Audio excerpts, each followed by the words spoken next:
ধন্যবাদ সালমান সংক্ষিপ্ত আকারে অনুভূতি প্রকাশ করার জন্য।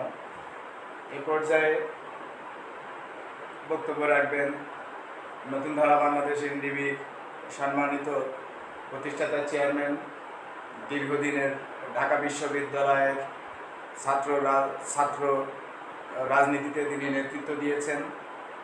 তিনি সবসময় এই নতুন প্রজন্মের অধিকার আদায়ের জন্য যিনি রাজপথে সব সময় নতুন প্রজন্মের মানুষকে ঐক্যবদ্ধ করার এই লড়াইকে বেগবান করে নিয়ে চলেছেন